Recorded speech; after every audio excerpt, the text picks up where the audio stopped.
hours on the ground to kill ISIS leader Abu Bakr al-Baghdadi and collect what the president called highly sensitive information on ISIS.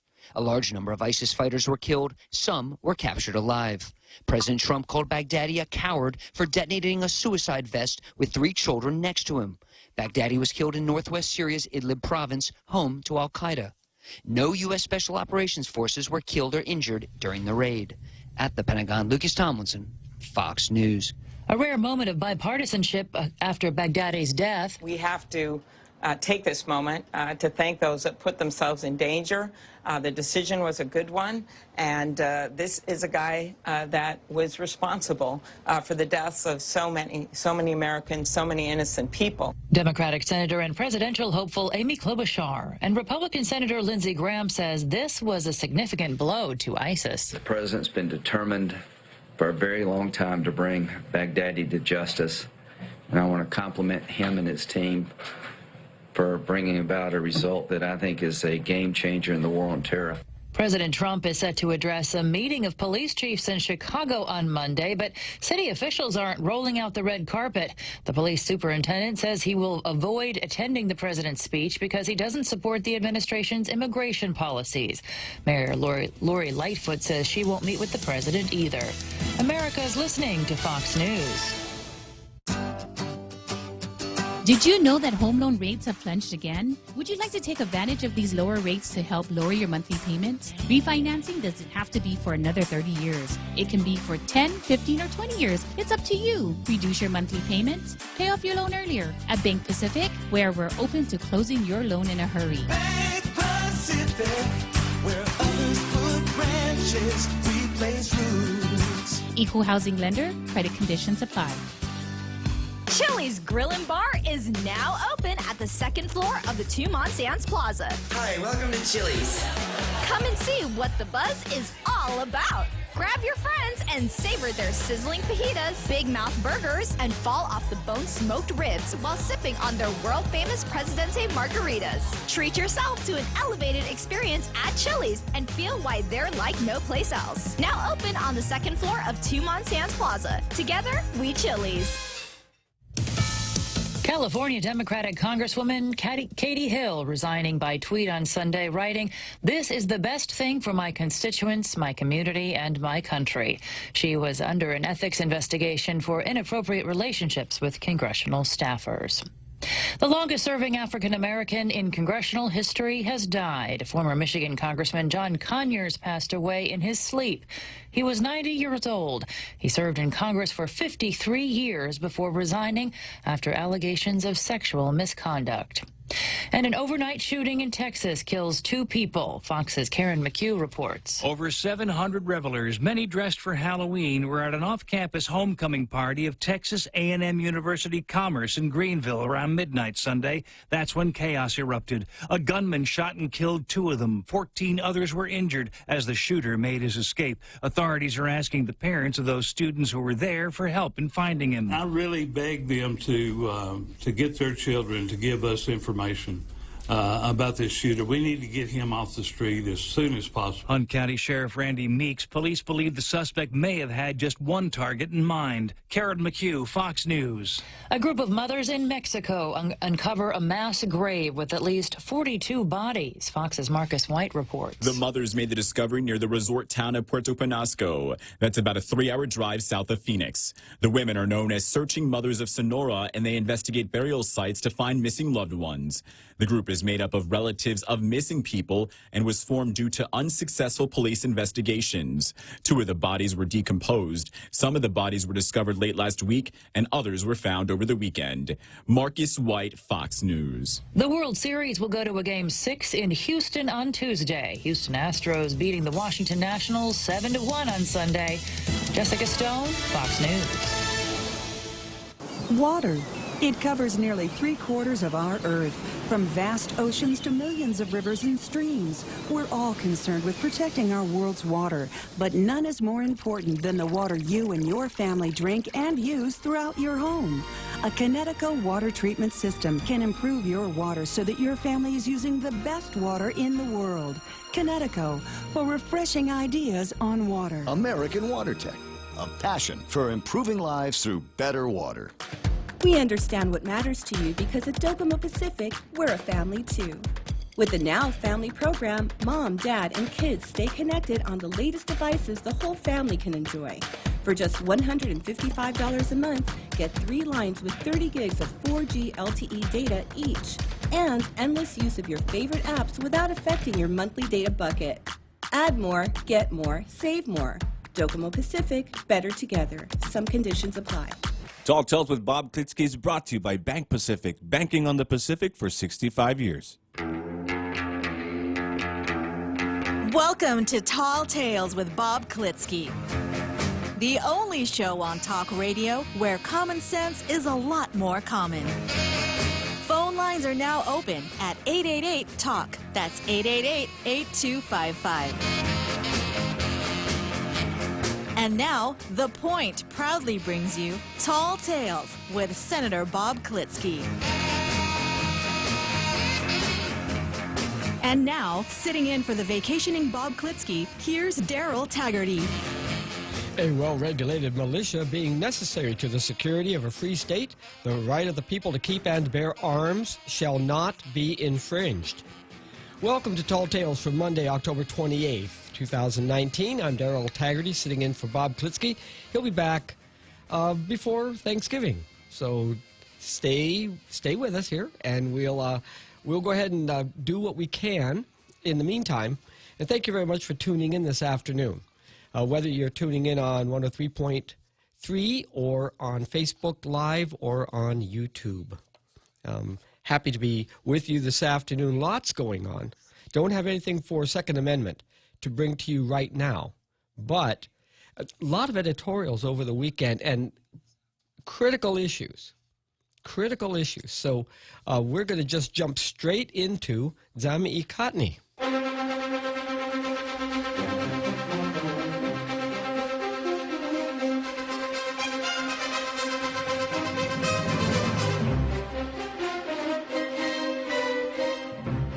Absolutely. Today's editorial in the PDN is called A Crisis of Character, and that has to do with a topic that was picked up concerning the character of Navy SEALs. I'm not going to go through this. You can take a look at it on your own time, but it's from the USA Today editorial board, and as a matter of course, we skip over these. Not that they're not important, but as local import, we don't. Even though we do have a barracks of about 400 SEALs on Guam, but how occupied those are, or how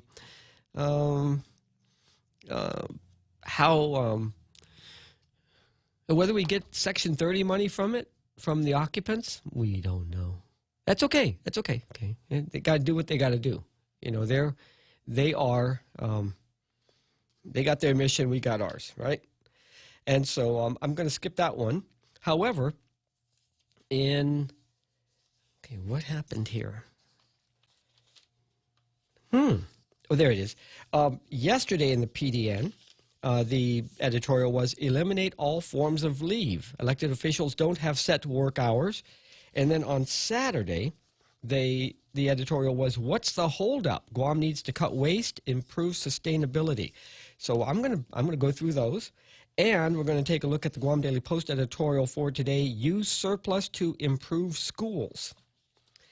And let's see, is there another one? Yes, yesterday, the Sunday Guam Daily Post editorial was honoring our ancestors no matter where our roots come from. Yeah, roots don't, no, anyway. Roots go the other direction, right? They don't come from. They go, Anyway, and then on Saturday, the Guam Daily Post editorial was House Ethics Investigation on Delegate must be thorough yet swift. And in fact, in the Fox News that you just heard, probably will be on at 5 o'clock as well, is the news that Representative Katie Hill has resigned. And she resigned facing an ethics investigation for pretty much the same thing that one of the topics that our own Mike St. Nicholas has been accused of.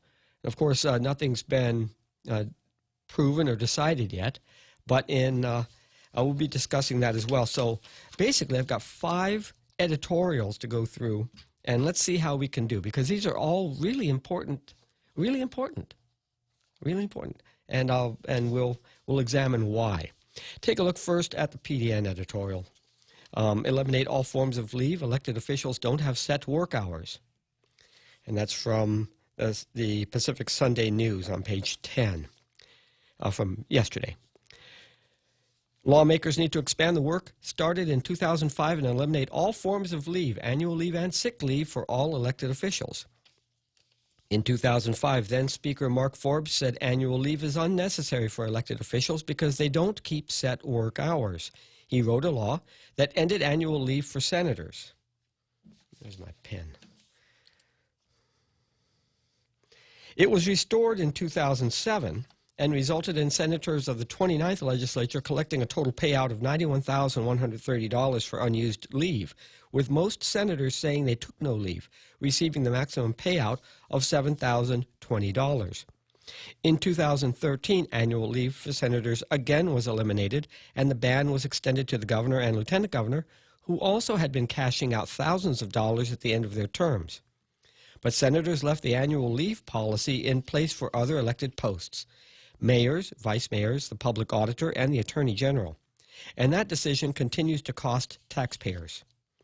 In February 2017, incumbent mayors and vice mayors were paid a lump sum of $138,337 for unused annual leave from the previous term, with most getting checks of more than $8,200 for 2 months' worth of leave.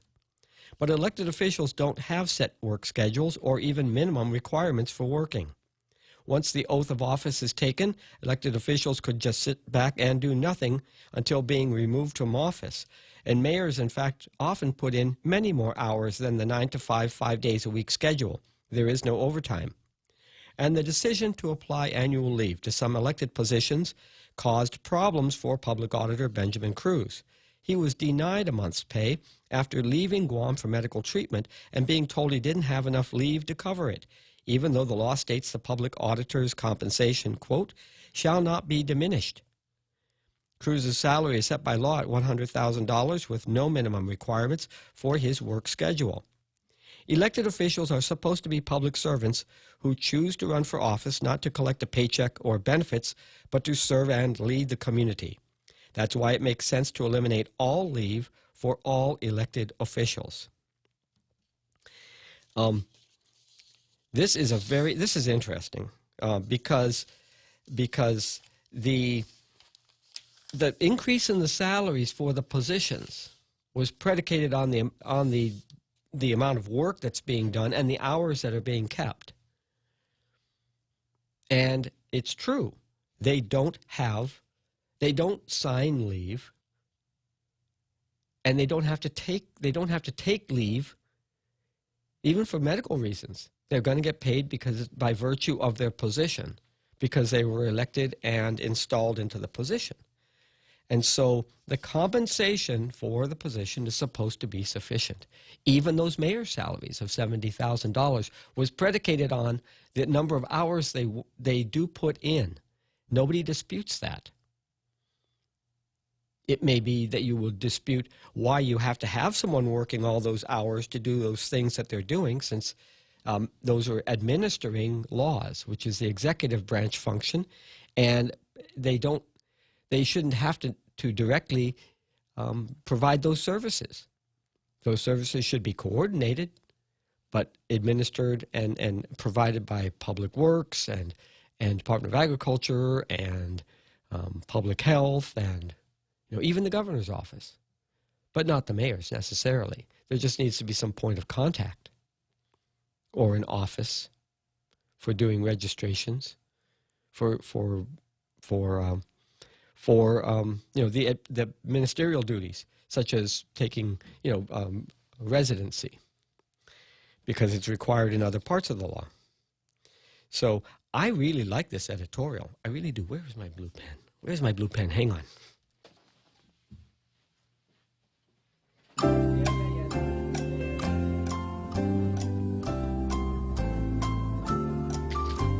Thank you, Rojo.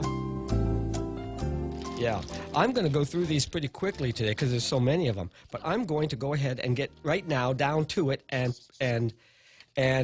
award a blue star to the PDN for this editorial.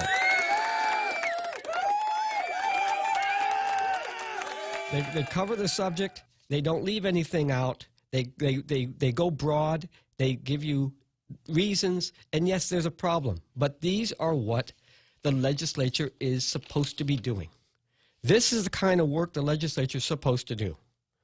It's to write the laws, and so everyone knows, if you run for one of these offices, this is the compensation, and these are the terms of your employment, and that's what you get paid, and not hide bonuses from us, the taxpayer.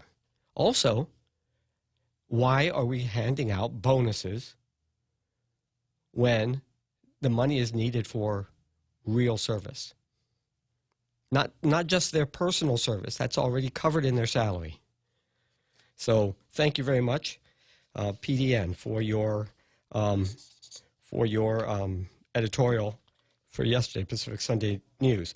Now, next one is, what's the holdup? And this is a PDN editorial that's subtitled, Guam Needs to Cut Waste, Improve Sustainability. As Guam tries to cope with the effects of climate change caused by global warming, it's critical for elected officials and the government of Guam to lead the way by improving recycling, doing more to reduce waste being dumped in the landfill, and adopting meaningful sustainability measures.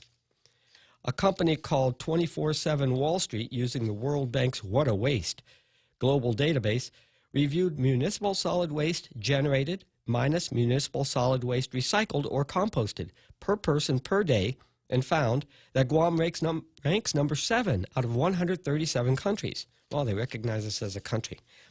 We generate 4.4 pounds of waste per person per day, based on 311.95 million pounds of municipal solid waste versus 66.2 million pounds recycled. It's clear that we, as a community, need to step up our game. We all need to find ways to throw away less trash and to increase recycling and reuse. We all need to look at ways we can reduce our carbon footprint and help protect our critical natural resources. To make that happen, the community needs to see elected officials and the government of Guam leading the way and setting the example. Policy is meaningless if there's no action and no consequences. Lawmakers are finally pushing forward regulations on the use of about $2 million in vehicle registration fees for the Recycling Revolving Fund to help fight illegal dumping and promote recycling. This will allow the Guam Environmental Protection Agency to fund recycling efforts and expand existing programs for solid waste disposal or recycling. The Recycling Fund was created 16 years ago. It's ridiculous that only now are the rules and regulations moving forward. The Guam Bottle Recycling Law was enacted in 2010 and amended in 2013.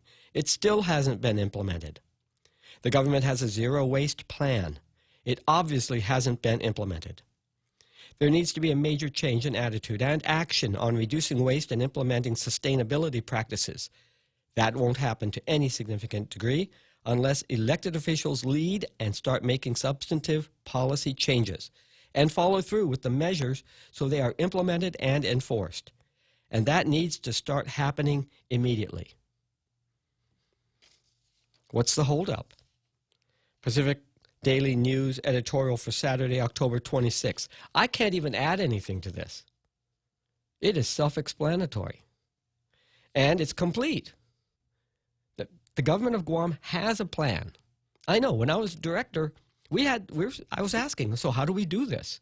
And they're like, oh, well, nobody told us how to implement it, so we don't have a place to send any of this stuff, such as, waste toner. There's no GovGuam-wide bin. There's no GovGuam-wide bin for paper waste. There's no GovGuam-wide practice of collecting aluminum cans, just from my little small agency. What we would do is we would keep the cans out of the waste stream, and then I can't remember. We just like stacked them in the carport and in bags until they got so many. We said, "Oh, take these and go,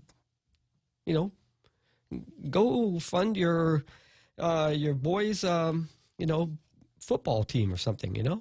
We would just donate it because what were we doing? We were drinking soda. We weren't doing this. But now is the time. That was back then. Now is today, right? It's 420. So this is absolutely needed. If we've got a government, first off, we're paying for a new cell at the landfill. And if GovGuam had put its own plans for recycling and waste diversion from the cells, we wouldn't be putting in a third cell yet. That's premature. And I do believe that those cells were based on, the planning for the longevity of the landfill was that at least some of our waste would be incinerated. I could be wrong on this. Now, I'm not trying to bring up that zombie contract that keeps popping up every time someone hears incineration. I don't want to get into that. But we're supposed to be more heads up on all this stuff. So what's the holdup? Again, gets a blue star as a good, complete editorial. This one and the last one from Saturday and Sunday, these two editorials actually rise to the level of what we expect, and we know that PDN can produce on a daily basis if they would just stop relying on USA Today to fill that space in the paper. So thank you very much, PDN, for those. And, Mondays, it gives me this chance to go through some of these things that are being offered over the weekend. And actually this weekend there wasn't much news. Not much news, but we're getting down to it. Let's drill down. Okay, now, today's editorial from the Guam Daily Post. Use surplus to improve schools. So let's take a look at this one. For years, the Guam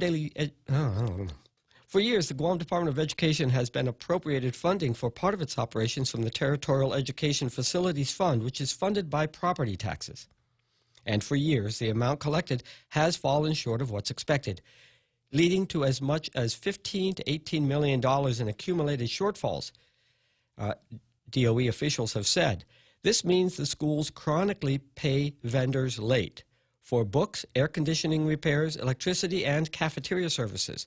And it means vendors are less willing to work with them, making it harder to give our kids a decent education. DOE officials have spoken to senators about these challenges. Yet, consistently, they are allotted funds from the Territorial Education Facilities Fund, only to later be told they won't receive the total amount because what was actually collected in property taxes didn't meet projections. For fiscal 2019, the TEFF had about $33 million, which was $5.3 million short of the $38.3 million projected for it.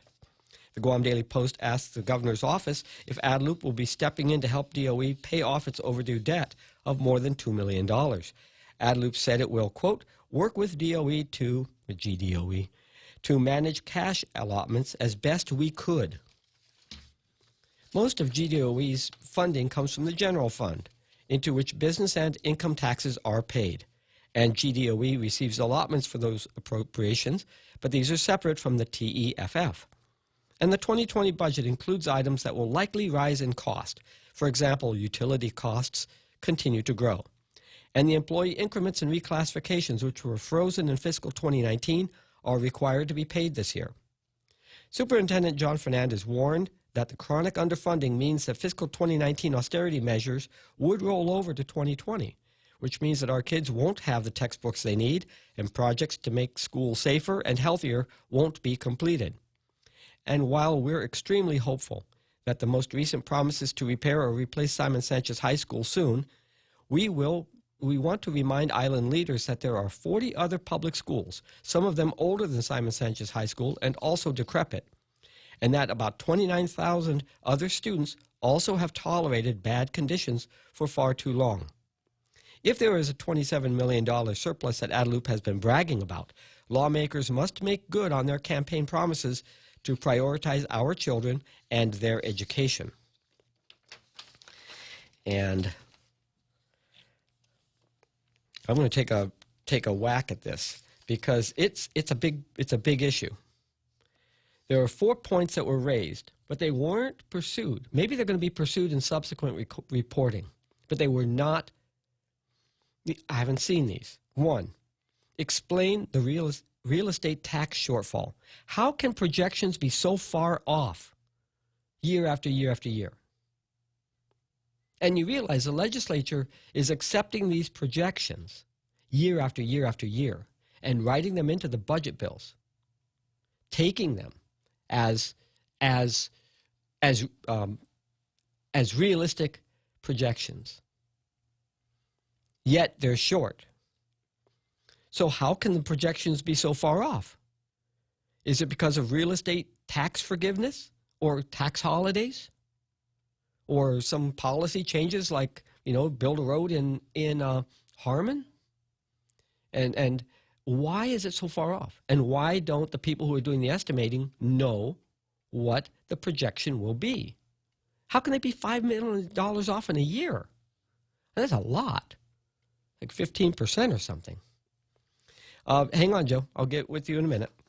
Got a caller on line 1, so we'll let's continue this. 2, how will increased funds improve education? Okay. Several shortfalls have different impacts.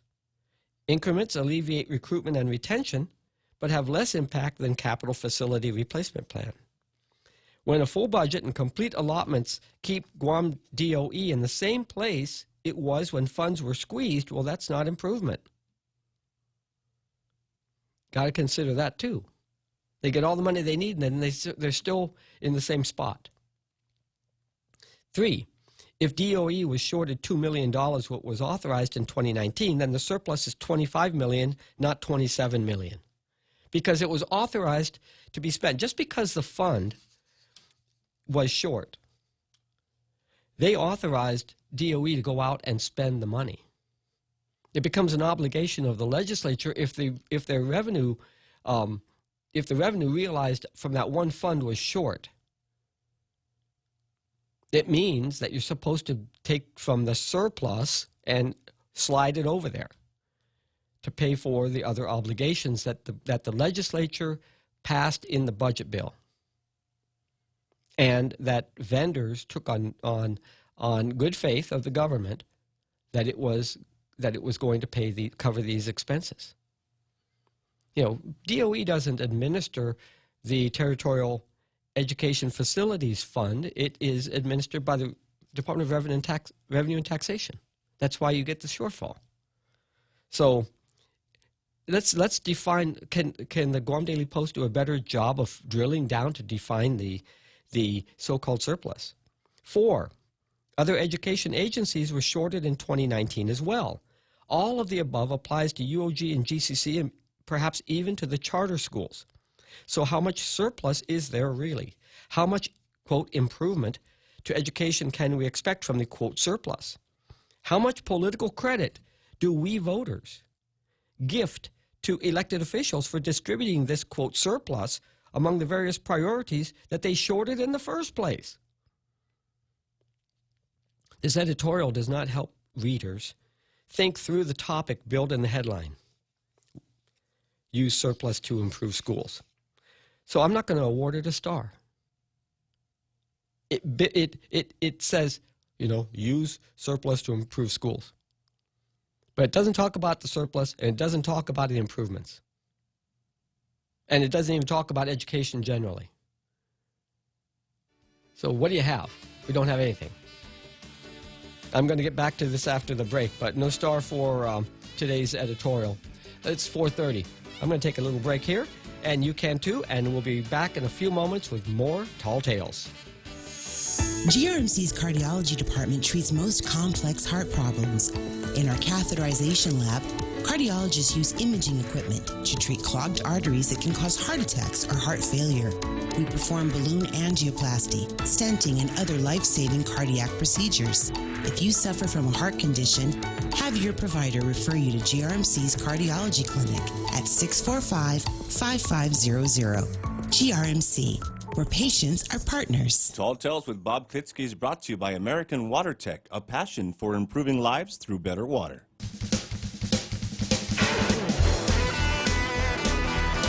And now, back to Tall Tales with Bob Klitzkie, the one radio show politicians don't want you to listen to. Call now, 888-TALK. That's 888-8255. And now, sitting in for the vacationing Bob Klitzkie, here's Daryl Taggarty. And we will go to Joe on line 1 in a few moments here, but let me finish up my comments about the editorial for today, Use Surplus to Improve Schools. There's a related column in today's paper, and that's Lee Weber's column in the Post today entitled, "It Shouldn't Be About Politics, It Should Be About Guam." And so that touches on the very same subject about using the surplus to improve schools.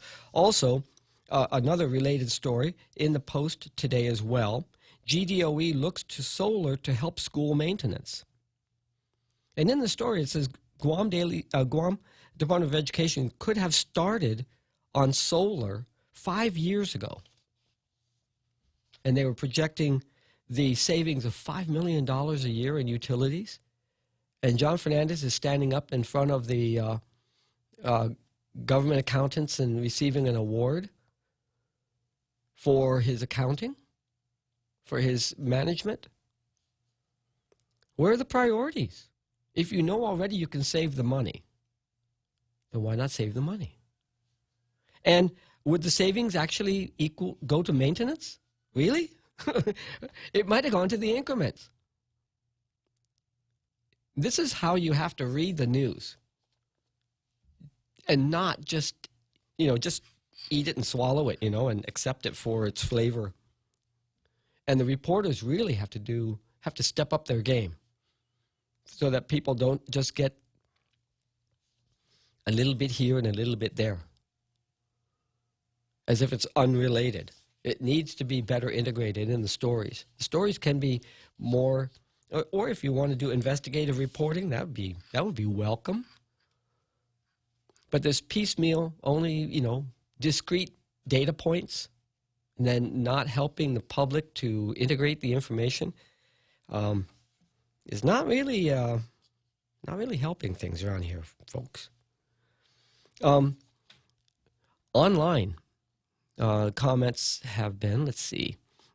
Peter J. Santos says, "We didn't start the fire, PG&E did." Well, do we have a fire? There must be a fire somewhere that Peter Santos is talking about. But, PG&E did start the fire. And Tito Guay says, "Does the Point know how many robberies, crimes committed at game room establishments over the many years?"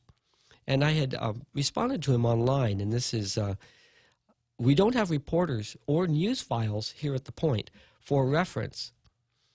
It's a good question for reporters from the Post or PDN, because they got the files. And that's what they do for a living, right? They do these stories.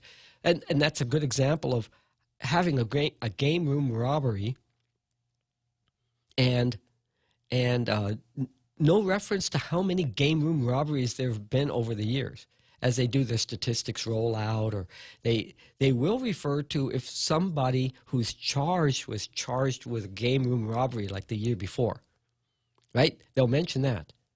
But it's a good point that we don't know because none of us is keeping these kinds of files, but we expect it to be coming out of the news stories. So thank you very much, Tito Guay. And then, let's see, what else is happening here? Bennett Lohan Duenas says, "Good afternoon." And Peter Santos, J. Santos says, "You have to account for visitor industry-generated trash." Absolutely. Yes, we have a record year, and how much more trash is being generated. Not just from the hotels, but from all those unreported bed and breakfast things going on around the town that's ending up in the municipal trash because they're apartments or they're houses, and they have a greater amount of well, you got all these people, got more people on the island because of it. 1.6 million in the last fiscal year was reported last week by GVB, and that is going to boost our trash. I mean, straight out solid waste. Buy things, dispose of them, right? And so, thank you very much, Peter, for your comment. Let's go to Joe on line 1. Thank you for your patience, Joe. Good afternoon and happy Monday to you. Hey, Darryl, I'd like to add to that trash generated by the visitors. To add to that, the hotels, if they don't already pay for the septic water that they add to our septic lines that we're going to have to treat and get rid of. I think in some states like jurisdictions, they charge you for whatever you put back into, you know what I'm saying? Oh, that's part of the water. That's actually part of the water rate. Whatever they're pumping into those, whatever is consumed by the hotels, it is also, that amount is applied to the sewage fee. So that's good. So no, they actually they have to discharge not only their water from their guests, but also the water from their pool when they're back flushing the pool water that goes into the sewer system, and also their kitchens. So yeah, the tourism industry it generates a lot of capacity in our solid and our wastewater, but we're also built for that because you don't see that stuff coming out on the streets. Yeah, and so that's something that they should have. I think they already have annual conferences for the. They just had one at the Hyatt for environmental, talking about all the above environmental. The sustainability, yeah. Yeah, those are good. They should probably we should participate in that more and have more of those like roundtables. But back to the is it surplus? Everyone's trying to get their pound of meat.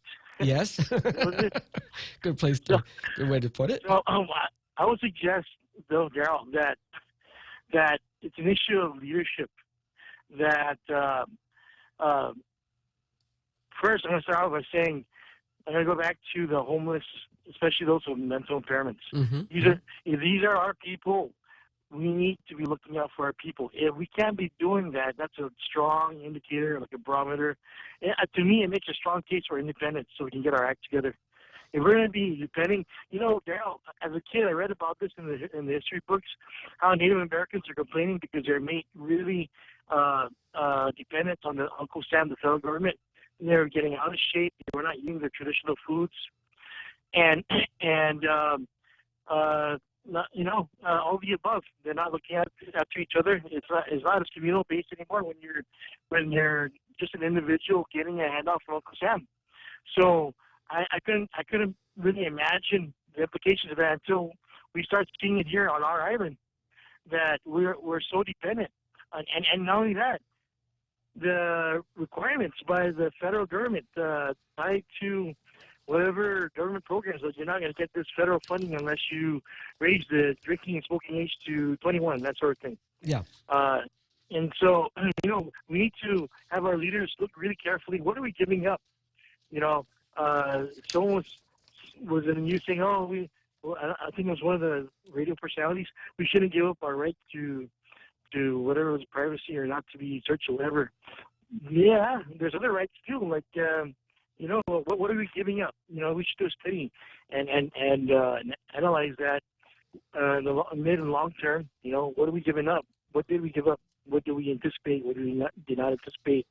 And, do we like it? Do we like where we're at? Do we, Mm-hmm. And so I would say go back to revisit looking out after the homeless, especially those with mental impairments. If you can't have a new homeless shelter, go back to the idea of the health center for the homeless, because it's about leadership. Yeah. Yeah, no, you are absolutely right, Joe. Thank you very much for bringing all of this up. Okay. Thank you, Joe, for the call.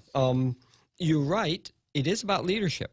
And these are the things that our legislature and governor are supposed to be putting their heads together on. The lieutenant governor has what's called the Guam State Clearinghouse. In that process, grant applications are reviewed, because I used to head that staff. I used to be the lead staffer for that years ago. Each grant application is reviewed for consistency with other programs and with policies of the government of Guam generally about how it wants to shape its community and community growth. And it's unless the grant applications are coordinated well with other grants and with the policies as stated by the legislature and agreed to by the governor, then you are not going to you're not going to build a community.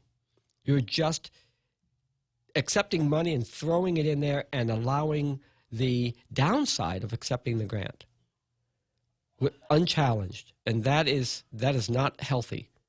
The legislature is supposed to deliberate about where we are going as a community going forward. It is not about tweaking, about trying to get headlines and get reelected. That's the main point of Lee Weber's column today in the Post, his letter, and his regular column. And so, these are really good points that Joe brought up today. Also, Helen Middlebrook put a column in the Post today that's entitled "Guam Needs Solution for Suddenly Homeless," and she writes it as a story. And I would suggest you go and take a look at this. It's also available on the online edition. And she talks about encountering just one person at her church who walked in and was kind of looking for some ideas on how to cope with becoming suddenly homeless, for whatever the reason is, and for whatever his background is. She doesn't say, and she doesn't have to say, because some people know what to do. They do have other people they can go check and seek shelter. But other people, maybe they got thrown out of the shelter because they were doing drugs or being impolite to, or rubbing the younger or opposite sex the wrong way. And so, how else, unless there's an intake, unless there's a place for people to go, how would we know about this before it rises to the level of a problem?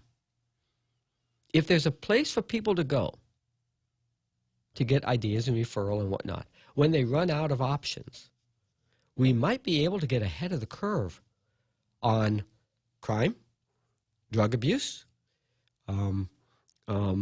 domestic violence, child abuse. There's a number of ways that we can use that information on the intake side of the suddenly homeless to get ahead of the problem. And I want to thank Helen Middlebrook for bringing this up today in her letter, in her column to the Post. I have a lot of respect for her for the way that she brings problems up without pointing any fingers at people. I don't mind pointing fingers, but she does, and for good reason. She doesn't need to be pointing fingers. She just wants to use her style and her perspective to help inform us. So thank you. Well, let's roll on. Let's see. Yesterday, continuing Zami Ikatni. Yesterday's editorial in the Guam Daily Post was entitled, "Honoring Our Ancestors No Matter Where Our Roots Come From." Pull that up. Interesting as all get out, because it has to do with our the way we get along around here. Let me go ahead and read this through. Nearly each one of us who calls Guam home has a story from our childhood, especially on or around Halloween. And in some cultures, many of us carry on the more solemn tradition of honoring the dead with prayers, flowers, and the lighting of candles. This All Souls Day on November 2nd offers us, the grown-ups in the community, an opportunity to pass on stories and lessons to the very young children in our extended families, that Halloween and the days leading up to the occasion aren't just about wearing costumes, sharing ghost stories, decking the home with scary, webby, and ghoulish things, and going around for treats in the mall or neighborhoods. The solemn part of the tradition for many of us includes going to the cemetery, cleaning up graves and scheduling for relatives to gather around grave sites and wish that the souls of our dearly departed family members are in peace, regardless of the circumstances of their passing.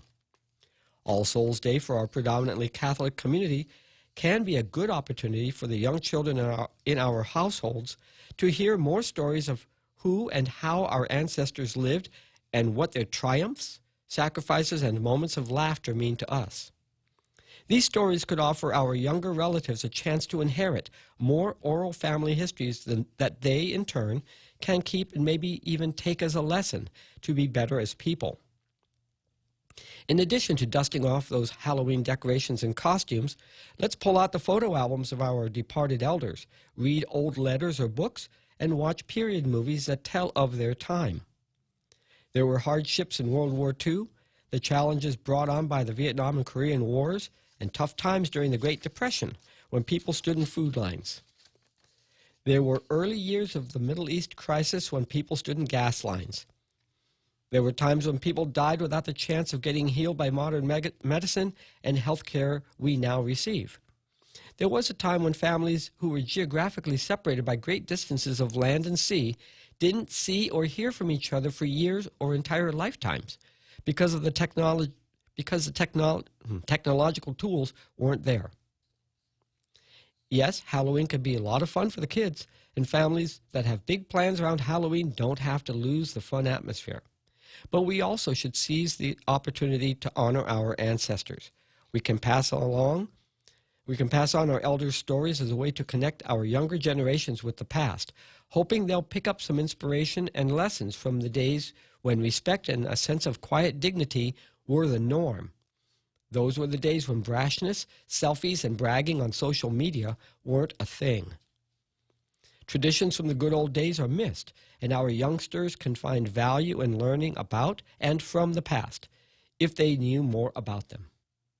Let's dig up real stories from or about our grandmas and grandpas or great-grandparents or parents who shared with us the values that were cherished in the past as a way to be better moving forward. And as I was reading through this, I made a few, as they talk about our ancestors, what they're also talking about here is our heritage. From the family viewpoint, how does the family view its heritage? And especially here on Guam, many of our heritages are mixed, but some are very deep and in different directions, because there were also migrations from persecution and persecutions from invasions, not just in World War II, but the Spanish invasion of Guam, and invasions such as the persecutions, such as the people who fled persecution, religious persecution in Europe, and ended up in America. So the headline of this Guam Daily Post editorial from yesterday, Honoring Our Ancestors No Matter Where Our Roots Come From, suggests a deeper dive. This is a source of a great difference in perspective. Alluded to but not elaborated on is the equivalence of ancestors and heritage. Heritage is the source of great differences of current political perspective. Heritage. Youth learning about Chamorro heritage have a different perspective than those who come to Guam to pursue the American dream. Yet, in court, this difference in perspective is considered racist. Facts of heritage and ancestry, as a matter of personal identity and pride, are scarier than any contrived Halloween horror. Teach your children well.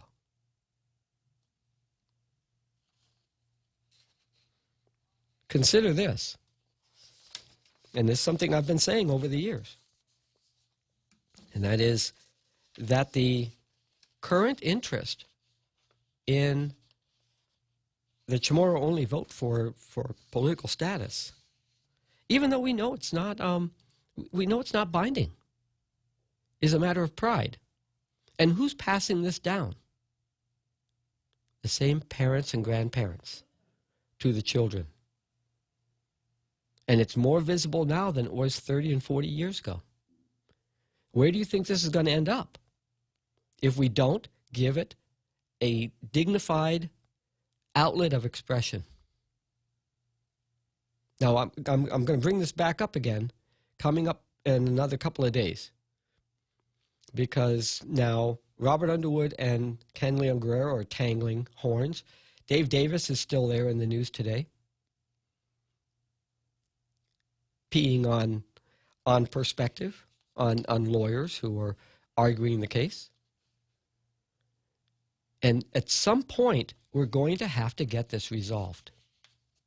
Because otherwise, as the editorial suggests, every time we talk about our heritage and the experience of our families, we're going to be transmitting this down generation to generation.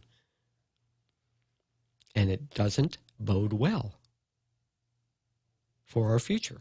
We need to resolve this now. I want to thank the Guam Daily Post editorial staff for putting this very thoughtful and almost complete editorial together. It gets to where we need to go. I mean, the parts I've suggested are additional. I didn't expect them to put this in this editorial, but for what it is, it deserves a blue star. And so, Guam Daily Post, for its editorial yesterday, honoring our ancestors, no matter where our roots come from,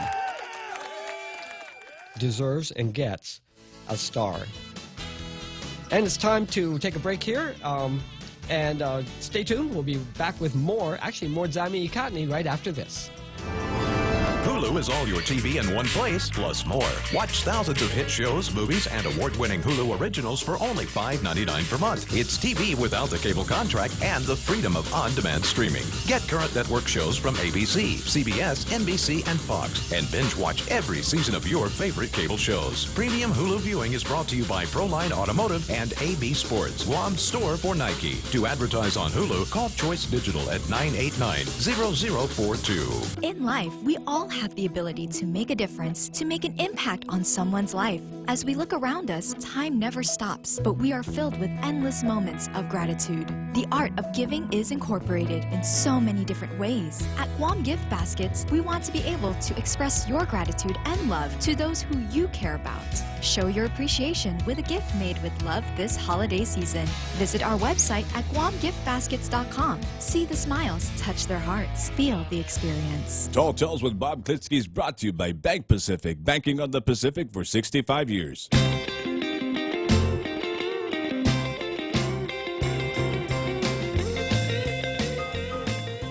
All right, welcome back to Tall Tales.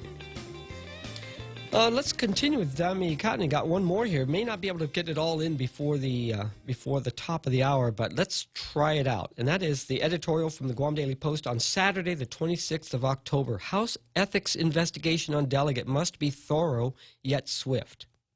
I don't want to read the whole thing through. So much of this is repeating just the stories, and none of it's been resolved.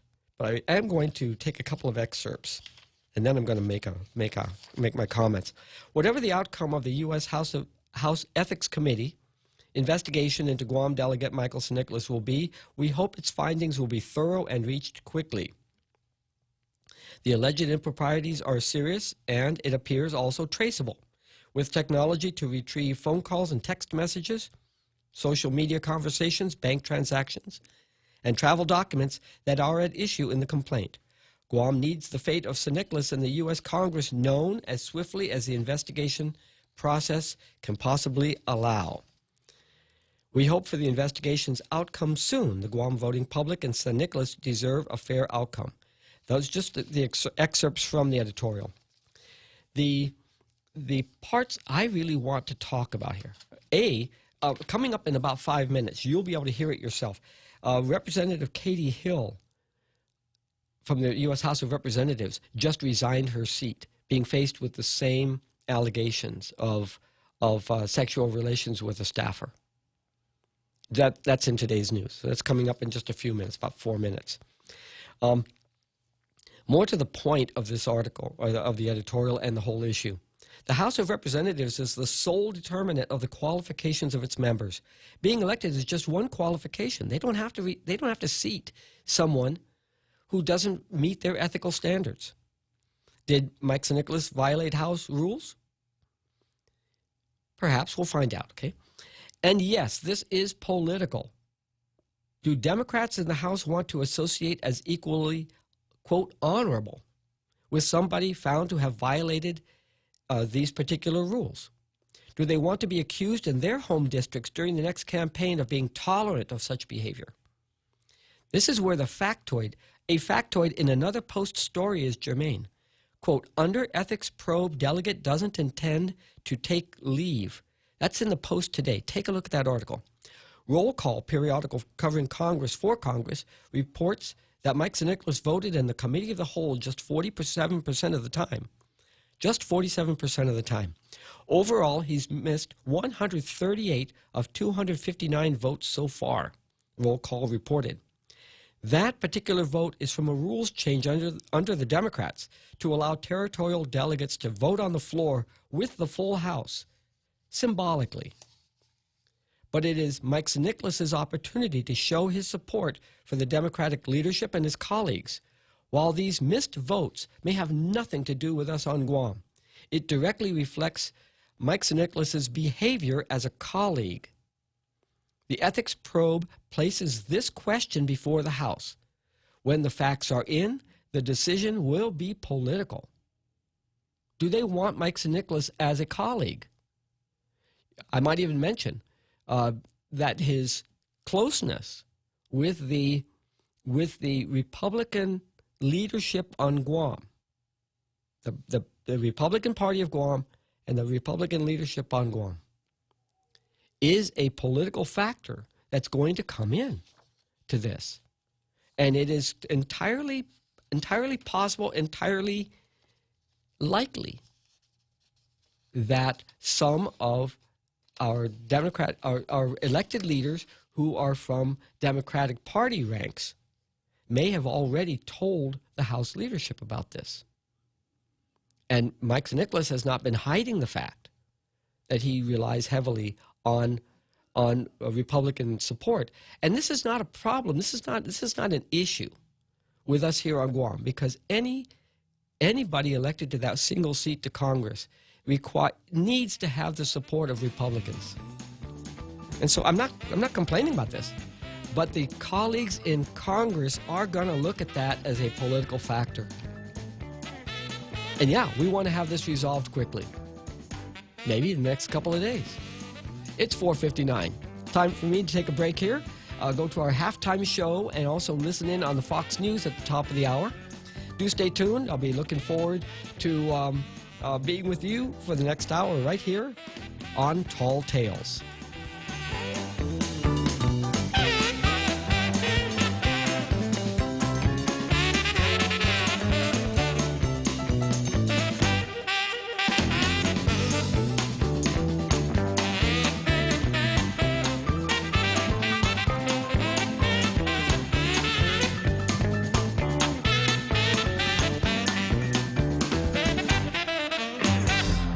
The Point is KUSG, Hagåtña, Guam, 93.3 FM and 104.3 HD3. He died like a coward. I'm Jessica Stone, Fox News. That is how President Trump says the leader of ISIS was taken off the battlefield. Fox's Gernal Scott with more. The president, in a White House announcement, says DNA confirms Abu Bakr al-Baghdadi was the terrorist leader who was killed in Syria when he detonated a suicide vest after being cornered.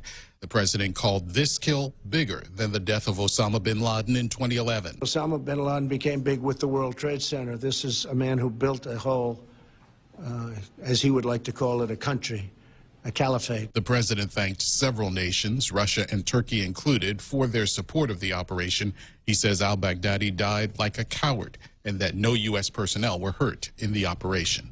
Gernal Scott, Fox News. Baghdadi's death getting approval from the president's supporters and from some of his opponents.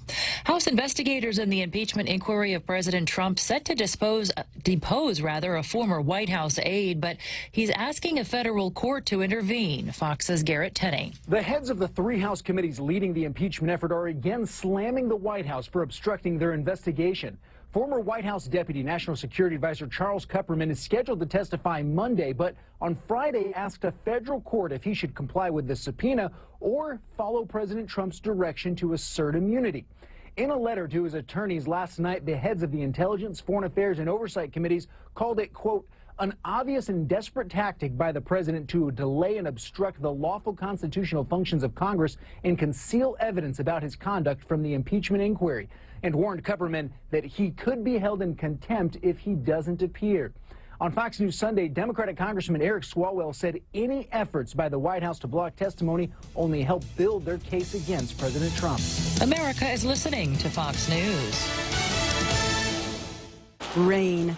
It's nature's way of cleansing the earth. Yet by the time that rainwater makes its way to your home, it may not be exactly the same as nature created it. A Connecticut water treatment system can improve the quality of the water you and your family drink and use throughout your home, so you can be sure your water is clear, clean, and fresh, just as nature intended it to be.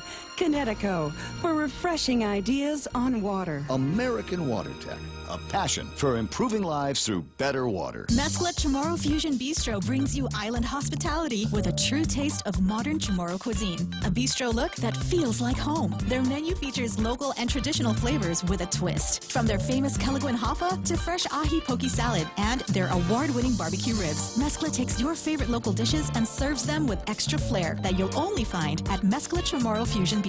Stop by their newest location in the Grand Plaza Hotel in Tumon. For reservations, call 969-2652. Mescla, a true taste of Guam. The longest-serving black member of Congress has died. Fox's Jane Fergus has more. Former U.S. Representative from Michigan, John Conyers, was first elected in 1964 and served for 50 years. The Detroit Democrat was a founding member of the Black Caucus and an outspoken civil rights icon who won a 15-year fight to have Martin Luther King Jr.'s birthday declared a national holiday. Conyers resigned in 2017 amid sexual harassment allegations. He died at his home on Sunday. John Conyers was 90 years old. Jane Fergus, Fox News. As wildfires continue to tear through California, Governor Gavin Newsom declared a statewide emergency. I'm cautious when I say this, but near historic wind event at a scale and scope the likes of which we haven't seen in some time. That precipitated today with a new statewide emergency declaration because 43 counties now are impacted by red flag warnings and by these severe weather conditions. Intentional power outages from Pacific Gas and Electric affected more than 2 million people. 2 firefighters have been injured battling the flames. No school on Monday for hundreds of thousands of students in the Chicago Public School District. Negotiations with the teachers union are ongoing. Chicago Mayor Lori Lightfoot says it's up to the teachers now to advance the talks. This is not only a historic deal in terms of the monetary compensation for the teachers and support staff. It's a historic deal given the kind of supports that we are putting into classrooms all over the city and particularly prioritizing those classrooms that need it most. Teachers have been on strike now since October 17th. And the World Series will go to a Game 6 in Houston. The Astros beat the Nationals in the 3rd straight game by a score of 7-1. I'm Jessica Stone. This is Fox News. Konnichiwa! We'll be celebrating the 40th Japan Autumn Festival on Saturday, November 16th from 2 until 9 at the Governor Joseph Flores Beach Park. That's Ipao Beach Park. Parking will be available across Oka Payless with free shuttle service every 15 minutes starting at 1:30. Advance tickets available now at the Japan Club of Guam office located on the first floor of Pia Marine during business hours. The Japan Autumn Festival at Ipao Beach Park, November 16th from 2 to 9. Come join us. For information, call 646-8066. This message made possible by Choice Broadcasting. Are you ready for some football? The Ray Gibson Show has got your fix every day with the Points NFL Pick'em contest. Get the latest updates as we check out the past week's performance and break down the upcoming action. Get your game on by calling the hotline at 888-TALK or sound off on Facebook Live at thepoint.gu. League members get a chance to win some awesome weekly prizes with a shot for your choice of a new GTA phone. The NFL Pick'em contest is brought to you by Current Guam with special thanks to GTA. Tall Tales with Bob Klitzkie is brought to you by Bank Pacific, banking on the Pacific for 65 years.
Welcome back to Tall Tales. I'm Daryl Taggarty, sitting in for Bob Klitzkie. He'll be back before Thanksgiving. And I want to thank you very much for tuning in today and any day, every day, for Tall Tales. Before the top of the hour, I was going through the various editorials that have been posted over the last several days, today and over the weekend, by Pacific Daily News and the Guam Daily Post. And if you missed that hour for some reason, let's say you're just getting off from work now and you're just joining us now, you may want to go back on Facebook Live and take a look at that hour. I think it was a action-packed, fully informational, good hour to go back and listen to what happened today here on The Point.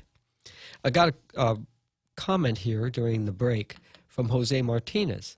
He says, Hill had numerous pictures, texts, and other pieces of politically damaging evidence out in public. I'm not sure who Hill is, or talking about Capitol Hill. Besides an accusation by his former campaign manager, what other evidence is there for public purview right now? And the answer to that would be, we aren't entitled to the evidence until the evidence has been examined by basically someone who is in a position almost like an attorney to examine whether the evidence is authentic and where it's coming from, and the sources are examined to make sure that they are credible, plus whatever kinds of records that have been filed, and then those records have to be examined for where those facts, whether they violate ethics provisions. There were a number of accusations, but the accusations are just the beginning of the investigation. But the investigation is handled with fully respecting the right of Michael Siniclas to both defend himself, explain himself, and for the evidence to be able to stand up. It's like a judicial proceeding, but it's not being held in a judicial venue. He's not being charged with a crime or a civil for civil damages. He is being charged politically of violating applicable ethics rules.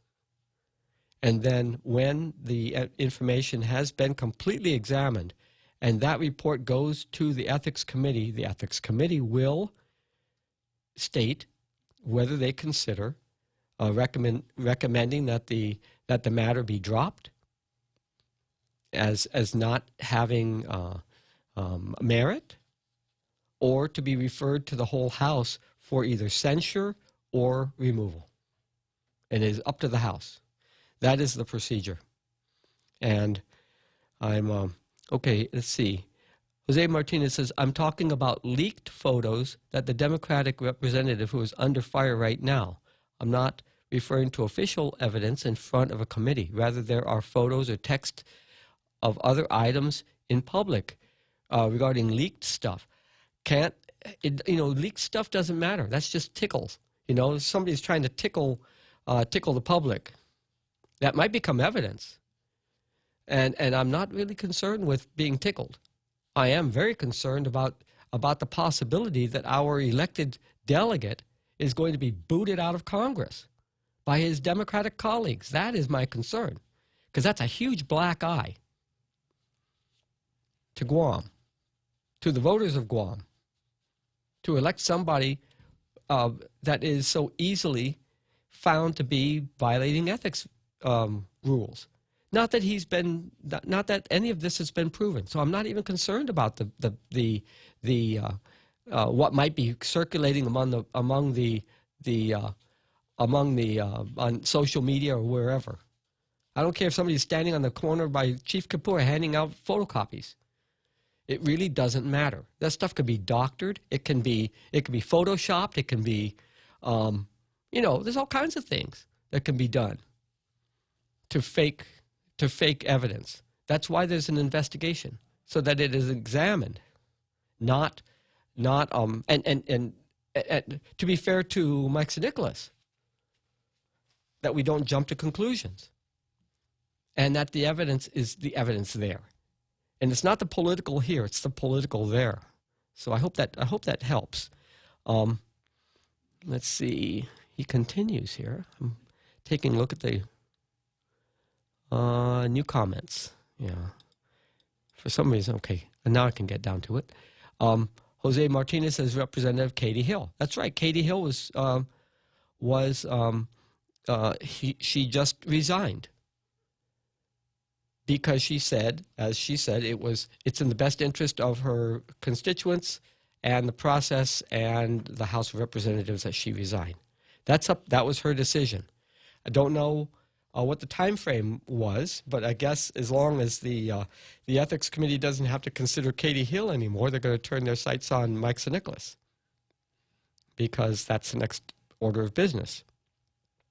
And just because Katie Hill says something doesn't mean that has resigned, doesn't reflect on Mike at all.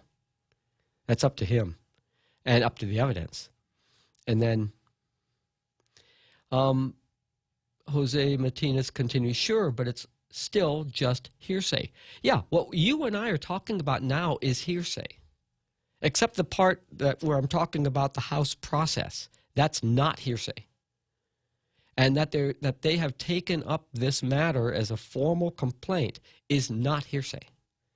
The evidence that they are considering is hearsay up to the point where it is examined and found to be authentic. But what you and I might be discussing here, or those photos that are being circulated, is hearsay. Because we're not involved in the process for determining the level of truth of the evidence. And whether that truth rises to the level of being serious enough for the House of Representatives to either censure or unseat our delegate.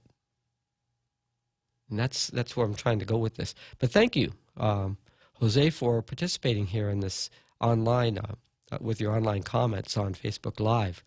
Peter Santos is saying PG&E, Pacific Gas and Electric, have been responsible for many of the California wildfires.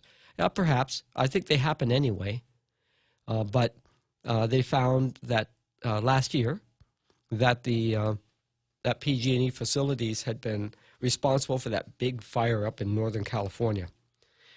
But California is set to burn anyway, and they keep building, big housing developments out in places where they can't keep the fires away from them.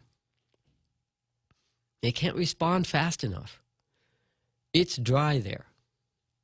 It's like building next to the ocean and then not expecting to get wet or have your buildings flooded or smashed next time a storm comes along.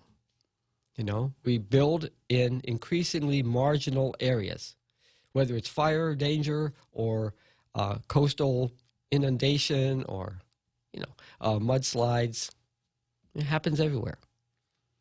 It's engineering, and if you had the higher insurance premiums, then there would be less building out in this cheap land. Same thing here on Guam. Same thing. There is a solution to this stuff, and some of it has to do with just private sector and the government not giving exemptions for people. Tom, good afternoon. Welcome to Tall Tales. Good afternoon, sir. What's on your mind? Another problem about the houses in the mainland is majority of the houses, I would say over 90% of the homes there, where the roofs are covered with tar paper or wood shingles, and they're very flammable. The embers, when they fly on top of roofs, that's it for that house. Yeah, that's right. California is a dry state. And anyway, what I caught about is that all of these problems that Mr. Nicholas is having, and none of us has ever read. I know there is really a code of ethics standards and a whole list of it, of the code of ethics of congressional members of Congress.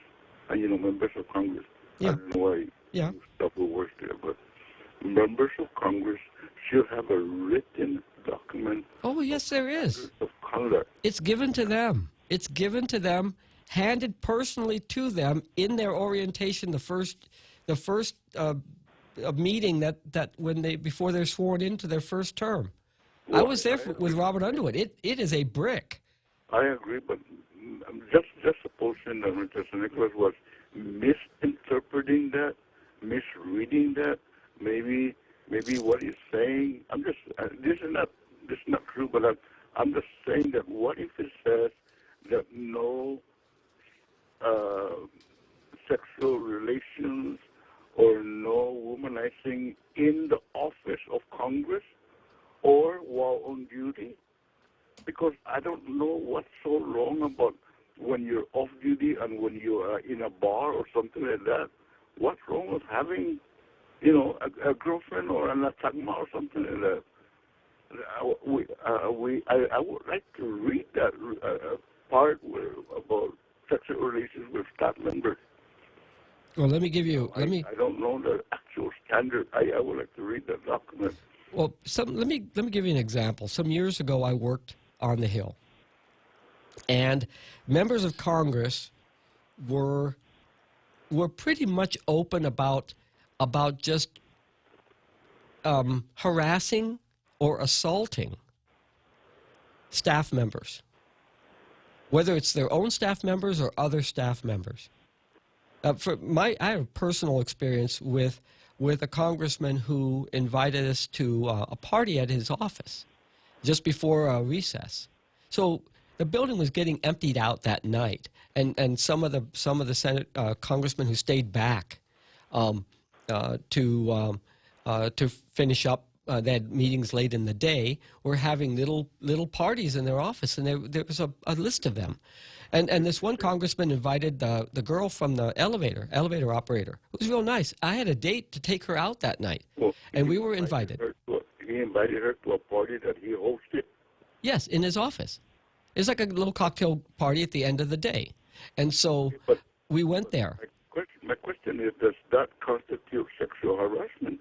It's even inviting a guest over to your office for an office party. Is that really a violation? That's why I like to read that document. That's the code of conduct. Because what they were doing was they were getting the staff members, their own staff members, to bring the girls into the office where they could be assaulted, and then keeping me from getting in the door to rescue her. I personally witnessed this, but because it wasn't in the ethics standards, it couldn't be pursued, and we would lose our jobs for accusing a congressman of misbehaving. Basically, it was assault, but the laws of the United States don't apply on Capitol Hill. It only applies to the extent that Congress says they apply. And so it's in the ethics. It's in the ethics manual, and the ethics manual is updated every time a big issue comes up that hasn't been covered, or when it changes from Democrat to Republican. They reissue that ethics manual. Those all have to be brought up in the actual trial itself. Well, there's no trial. The ethics committee is just investigating whether there is really a level of crime, whether it rises up to the level of the violation of the ethics standards. Right, and then they will recommend to the leadership for a vote on the floor. And then the member he can continue to contest it and wait for the vote, or he can, if it's a vote that that's going to go against him, he can either wait for the vote and accept the verdict, or he could resign and avoid the vote if it's going to go against him. And part of this has to do, that's why I was saying earlier, it's political. Because if he has enough friends that he has given political favors to with his votes over among all the various colleagues in Congress, then they won't vote against him. And if he had attended all those committee of the whole votes, he would have been building some friendships. And if he missed so many, he has a smaller political group of friends. And in Congress, that means everything. Everything. Yeah, his low voting number will also go against him. Mm-hmm. Yes. Because having a low vote number, it just shows that you are not present for those times in the committee. But more so, the committee of the whole has only been the privilege of voting in the committee of the whole has only been extended to the delegates from the territories under Democrat leadership. It has not. It's repealed under Republican leadership. And I'm not being partisan about this. It just happens to be fact.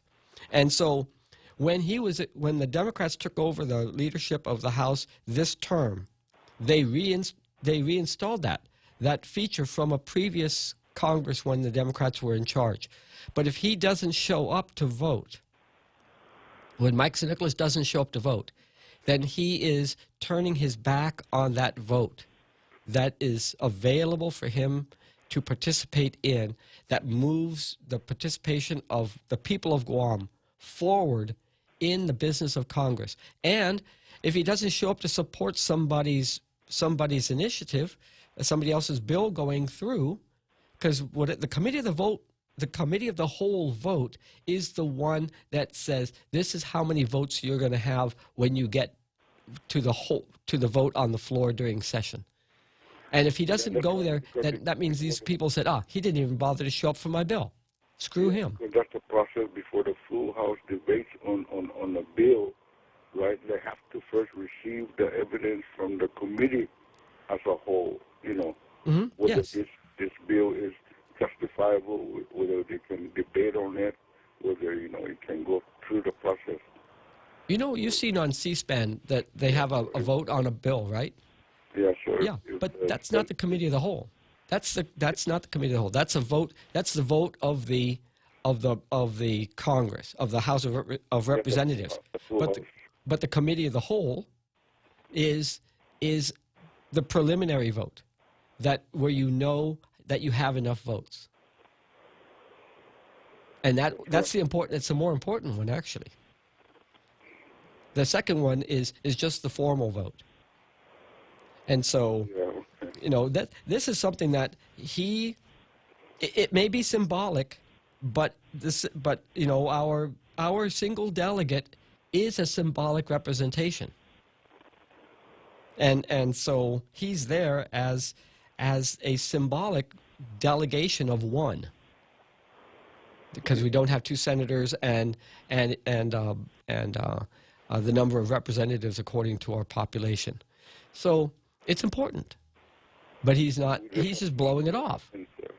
We just have to see what happens with the ethics committee, right? Yes, it's in their hands, and he shouldn't be in the position of putting it in their hands. But we as the people of government got to start exploring what is the federal law when it comes to that, just in case he has to be replaced. Who will be the next in line? Do we have to have another election? I don't know.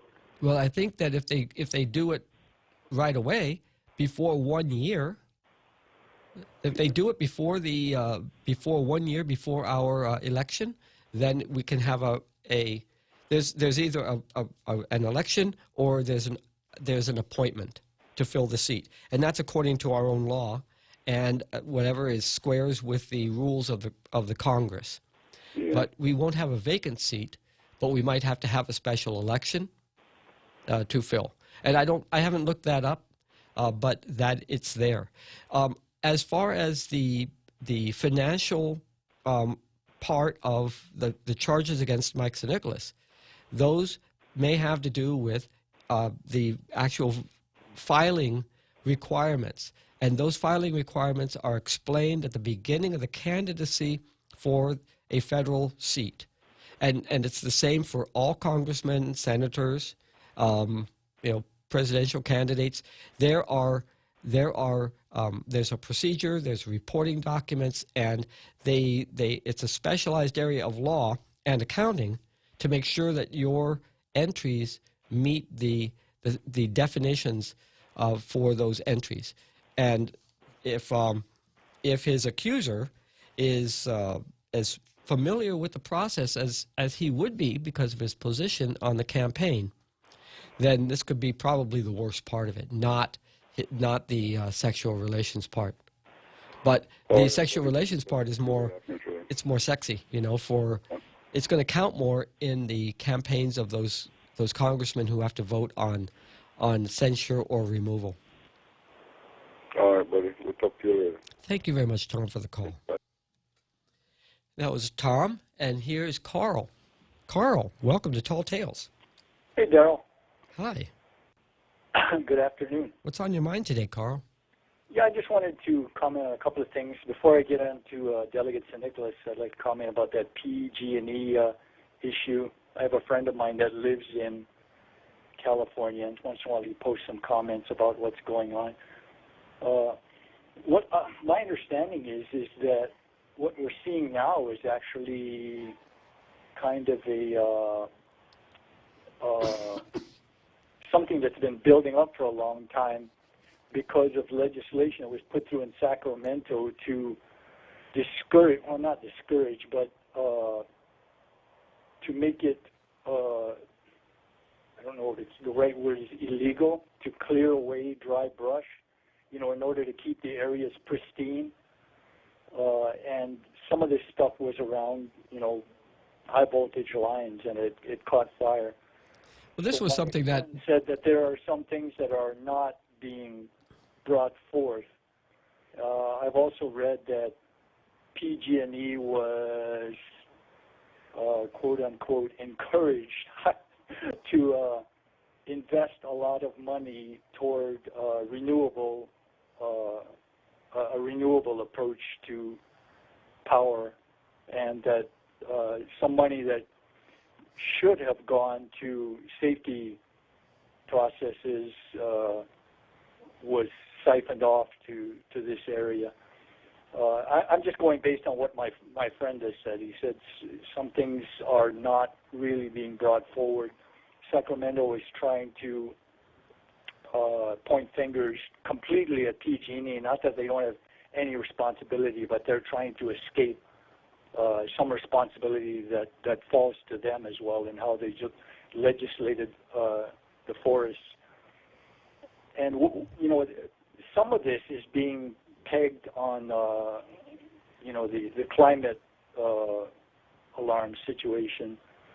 And, but if that is the case, then I don't know why we're not seeing these mass forest fires in any other state in the same latitude or longitude. I mean, We did a couple of years ago. well, I haven't been reading anything like California. I mean, California was just a disaster. No, I know, but that's... There's obviously other forests, along that same line running across California and, around the world. But I'm just not seeing the kind of just mass forest fires that California is going through, which makes me kind of wonder, why specifically it's focused so much in California, and it kind of gives credence to what my friend is saying about Sacramento putting forth legislation that has kind of been the seeds of this disaster they're now having to deal with. That's... Anyway, I just thought I'd comment about that. Yeah, thank you. Now, as far as Delegate St. Nicholas, I did vote for him. I like the fact that he is a disruptor. I tend to like disruptors in the bureaucracies. I think they're a necessary part. I like the one person that is voting against something when everyone is voting for it and, is putting forth some logical reasons. I think he's one of those kind of people, and I think they're important. I believe that this is a political hit. I believe that if he was a quote-unquote team player and he jumped when the party leadership said jump, this never would have been brought forward. That's just my strong suspicion. Over decades, I've heard of some very unscrupulous things being done by, politicians. No charges were ever brought forward. You're much more deeply entrenched in the political world. I can only imagine the stuff that you've heard, and that you could say if we weren't, on the air. Mm-hmm. So I believe he's being targeted, and, part of it is, he hasn't always built maybe the greatest amount of loyalties in his party. He's a politician, right? He depends on public perception for his excuse me.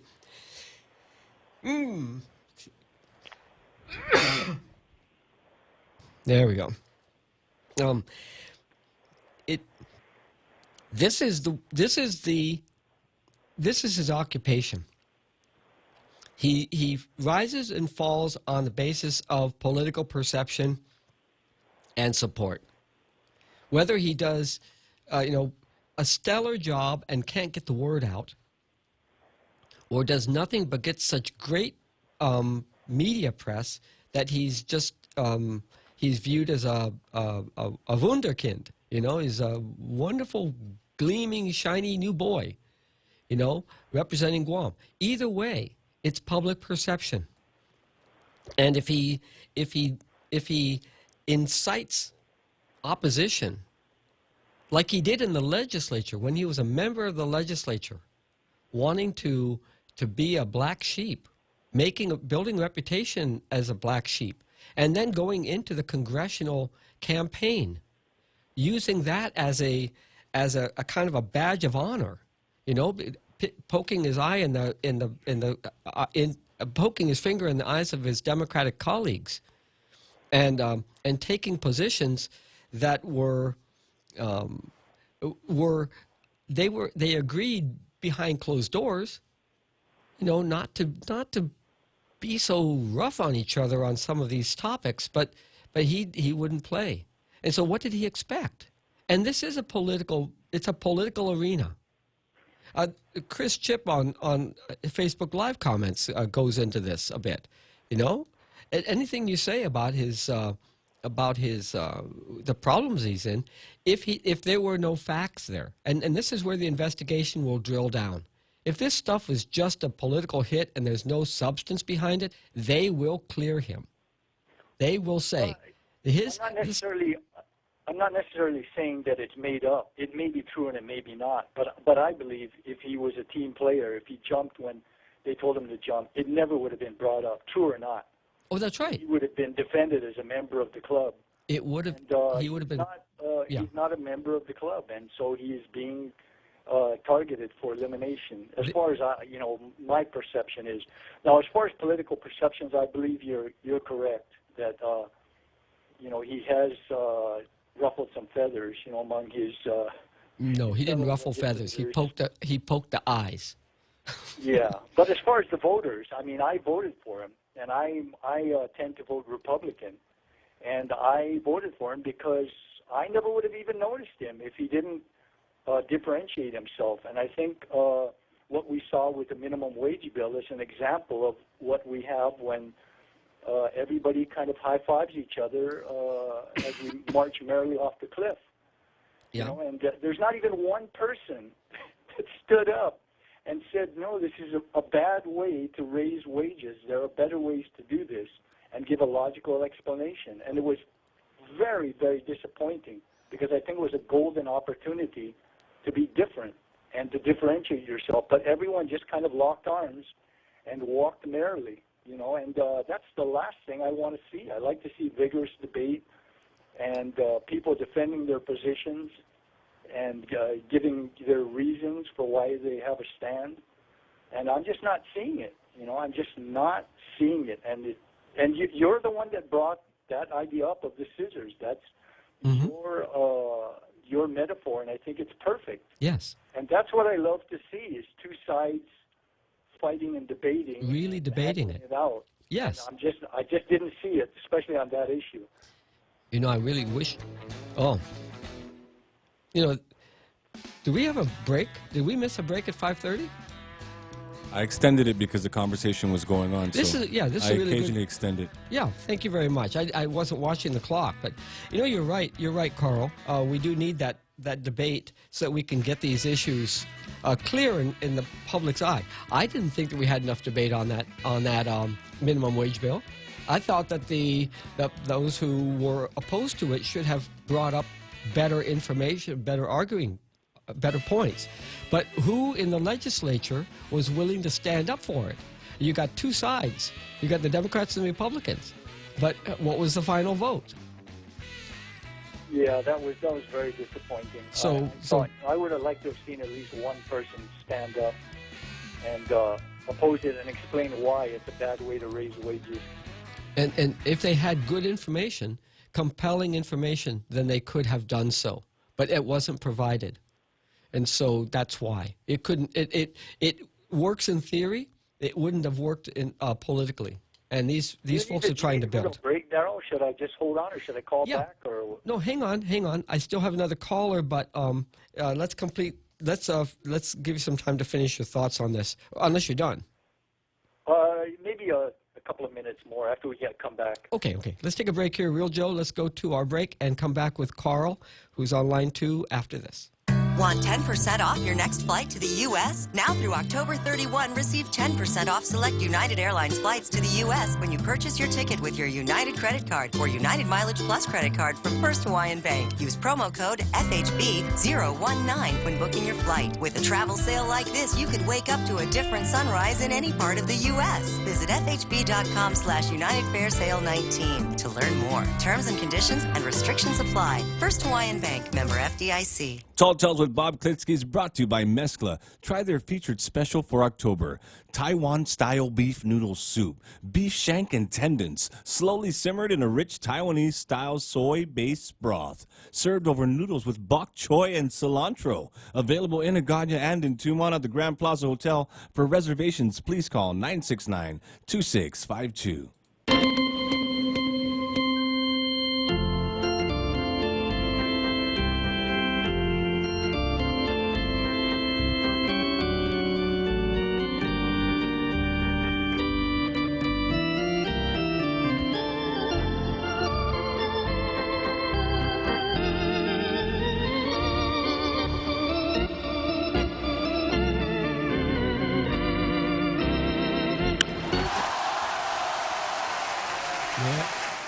Yeah. Let's hit that ball out of the park. I tuned in last night to the World Series and saw that grand slam home run by the Astros. That was amazing. It was great. But I don't have a dog in the fight. Carl, let's go ahead and continue with your thoughts this afternoon. Yeah, there's a controversy about him not being at more votes, these symbolic votes. I don't know how valuable that is to be able to take part in a symbolic vote. I can understand selectively voting on certain bills, but did we really send him to Washington D.C. to Congress to vote on bills for which the vote doesn't really mean anything? I don't know how valuable that really is.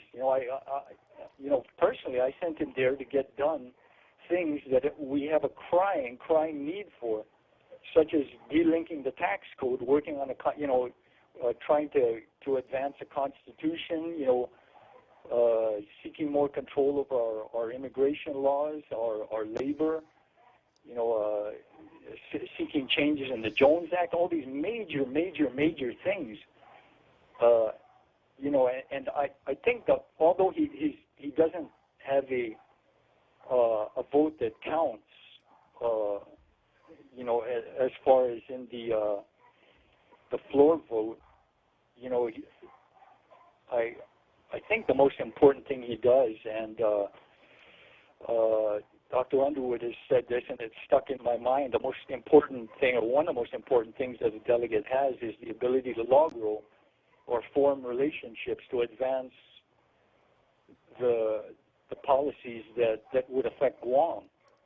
Well, you just proved my point then. The most critical thing that personally I voted for him to do is push these things forward. Yes, but that's the thing that I think would hurt the most if he is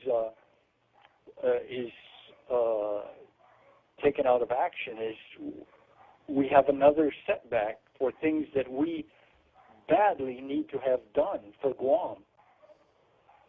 So very frustrating, if that happens. That's my main concern. Well, Carl, you just proved my point. It may be a symbolic vote, but every time he votes on the floor, he's either voting for or against an issue that is being championed by his colleagues. And those colleagues are listed by name as primary and co-sponsors.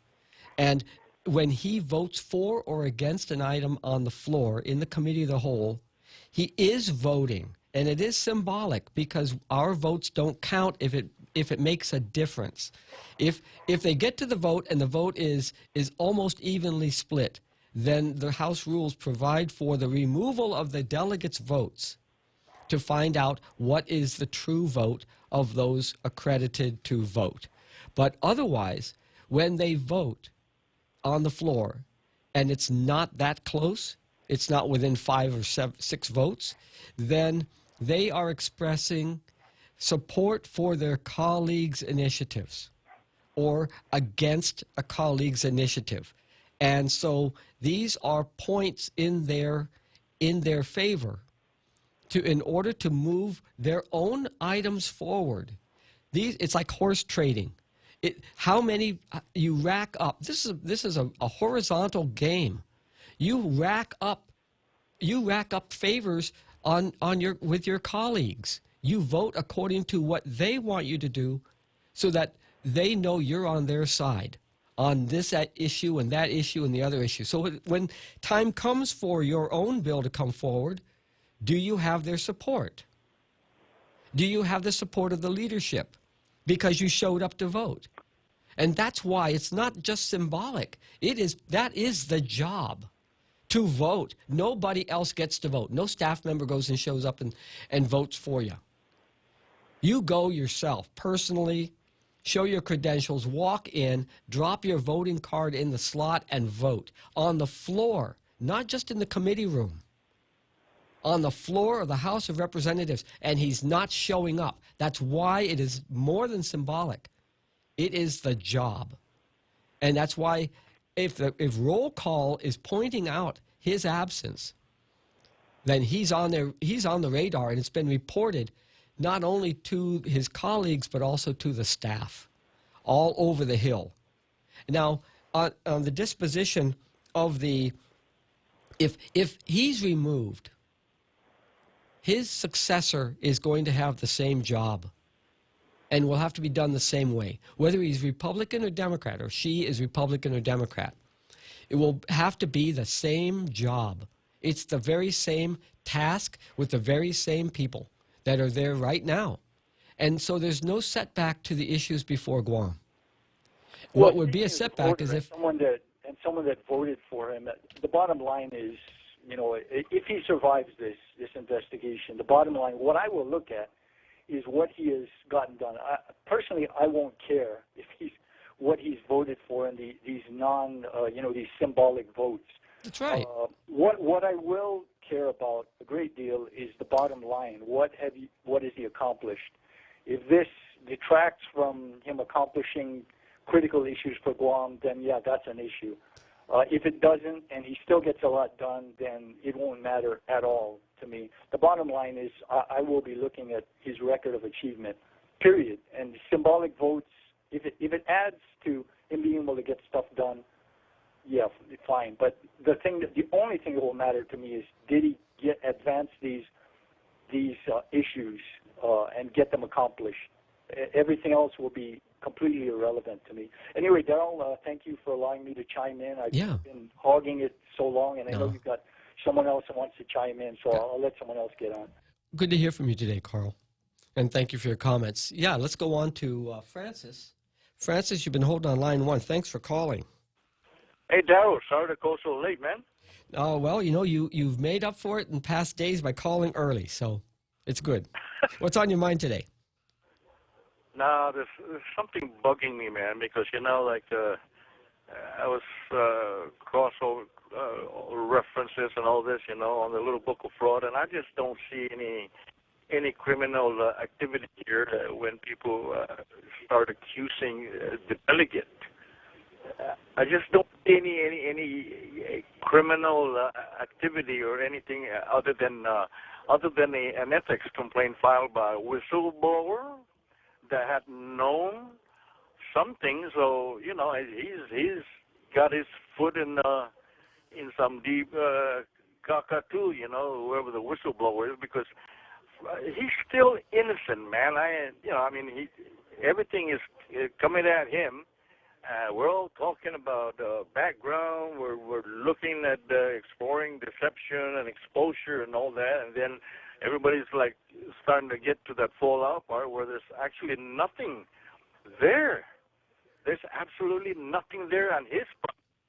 Well, that's going to be represented by legal counsel, if I'm not mistaken, Darryl. Yeah, but you see, this is exactly why there's accusation, and then there's investigation, and then there is an opportunity for him to respond through his attorney to what is found, and then there's the process involves that ethics committee, and this is not criminal charges. These are ethics charges because the rules have been made crystal clear in advance, and if he violated the rules that have been posted in advance, then it is an indication of his character, A, to be accused. There you go. B, to be whether the accusation can be found to have merit. And if he's found to have committed an ethics violation, then and only then will the ethics committee recommend to the full House what the disposal of this matter will be. That's sure the process. They're looking into it. They're investigating all this charges or something that has no merit and nothing there. But we don't know that. Just politically orchestrated, to make him because of the fact that he simply won't. We don't know one way or the other whether the accusations rise. It seems like somebody's trying to, hang the guy, for something that can't even be proven. There's just no evidence. And all this complaint and all that from a whistleblower. But don't you know? You've been in this, the process of criminal justice. Isn't it that somebody has to say something before it comes to official attention? The police or the attorney general or the ethics committee, they have no way of knowing any of this unless somebody says so. So there's a whistleblower.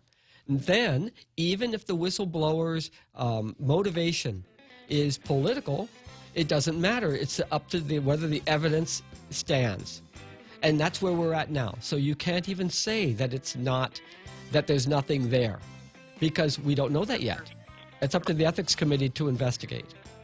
Well, okay, if the report is there and the evidence is entertaining it, what happens to this whistleblower? You're breaking up again. I don't know. Oh, there goes your call.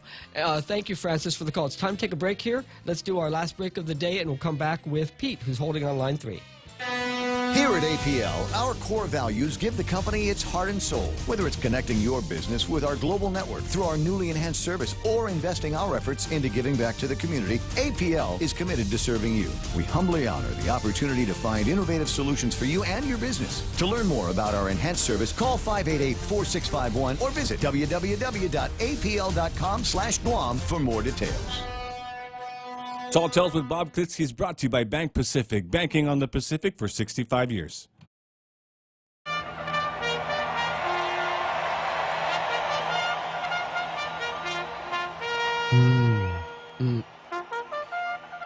Kind of losing my voice here. As some of you can tell, if you're watching on Facebook Live, I'm having some trouble seeing, and this is since already about a week. It has to do with allergies. I'm just like rubbing my eyes; they're very watery, and it squirts on my glasses, and it's just driving me crazy.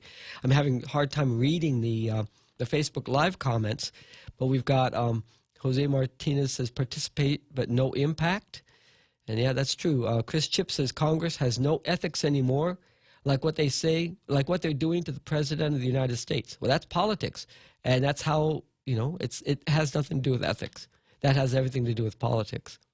Chris, I have to, you may think it's ethical or unethical, but it's not like the black and white ethics rules.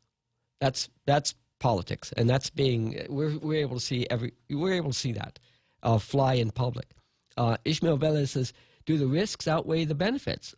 Does missing a vote on something that has nothing to do with Guam outweigh important solo time with the head of a committee that can help our agenda? And the answer is always going to be yes. But then the end result is always a touchdown. Let's see. Do you vote 10 times on minuscule items, or do you vote 2 or 3 times when it matters? The point is, keep pushing the football forward. You have 4 downs to move the chains. You call your plays, you make your move, and pray for the first down while hoping for the extra yardage. It's a team sport. You can't throw, catch, and run to the end zone all by yourself. Therefore, you select the play, select the players, and push the football forward. Remember, 4 important plays, votes, push the football forward. 10, whatever plays, votes, can equate to multiple flags, repeat down, moving the football backwards. That is a useful way of looking at it. Sherry Iriarty says hi. To me and to you. That is a useful way to look at it. However, only someone like Mike and his staff would know how useful any particular vote on the floor is. Some of these votes might have been votes like to censure someone, or it might have been Republican votes to block something like repealing Obamacare or something like that. And if he doesn't show up for it, the Democrats who voted against the bill would hold it against him that he didn't go down there and vote. In fact, his voting record is a matter of public record. in the committee of the whole. That vote is recorded. And so his colleagues are looking at that. The leadership is looking at that. That's their measure of his performance in Congress. Our measure of his performance in Congress is different because we voted for him and we have issues, only those issues that are important to us. But his job is to be in that game. And that's the point I'm making. How important is it? Yeah, it has to be, has to be weighed, and not, there's very few congressmen have a 100% voting record in the committee of the whole or on the floor. But it's not as low as it's not notably low as Mike Nicholas.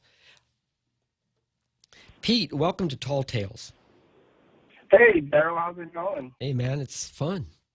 Wish I had another hour. I really enjoy listening to you. You're very insightful and very balanced. I find you both insightful and balanced, and it's refreshing. Thank you. Thank you very much. So on this topic, it's so easy to shoot the messenger, right? The whistleblower or whatever. But let's take a step back and remember how this thing all started. It started when the delegate posted a picture of him and some soldiers down in Kuwait.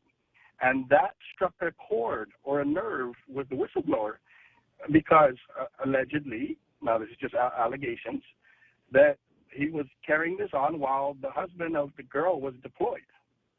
So it struck a nerve with the whistleblower, and that's when he poured his heart out. He was keeping it all to himself, and then that was sort of the proverbial straw that broke the camel's back, and then it just opened up the whole Pandora's box. Yeah, I didn't know that. These are the kinds of factoids that I really try to avoid because, we're not talking about, personal lives. Right, but everyone keeps trying to attack the guy that came forward. But I just, let's look at what happened and see, let's remember how things got to this point. Now, getting to the point of the voting record, when Post and the delegate himself touted, that hearing that he went to with Mark Zuckerberg, right? And how it brought notoriety or whatever to Guam, and how it shows that, someone from Guam can participate in such high-level stakes. Mm-hmm. I checked on the national coverage of this, and he was totally excluded. There was a lot of other Congress people who were included in the story with their questions and the issues they brought up. But he was totally not mentioned at all in any of the national stories. So it's only us on Guam that heard from him about this meeting or hearing, and it's being touted as a great thing. But on the national side of the house, nobody knows nothing about any delegate from Guam. Well, it doesn't matter if the national media pick up on the Guam delegate participating. No, but that's his point, is that, hey, I'm getting attention to Guam. Well, there was no attention to Guam. I'm just calling it out. That's not true. Well, and you're right. He is going to put the best spin on his stories. And so my question is, too, though, why go for the Finance Services Committee, and why forsake the House Armed Services Committee, which our delegates have always had a seat on? Because of pressure on the Department of Defense that has a very large footprint in his district. Exactly. Yeah. So, but from what I heard, he didn't even try to get on it. No, he didn't. Pete, thank you for your perspective this afternoon. I actually it's been so long ago I forgot about all those things, and thank you for bringing it up. All right. Time to go. Thank you, Pete, for the call. It's 5:59 and change. It's time for me to make way for other programming. I hope I'll be back tomorrow afternoon at 4. And hope you will be too. Thank you very much for tuning in to Tall Tales this afternoon. I'm Daryl Taggarty, sitting in for Bob Klitzkie, who will be back around Thanksgiving. So have a good evening, everyone, and we'll see you again here tomorrow.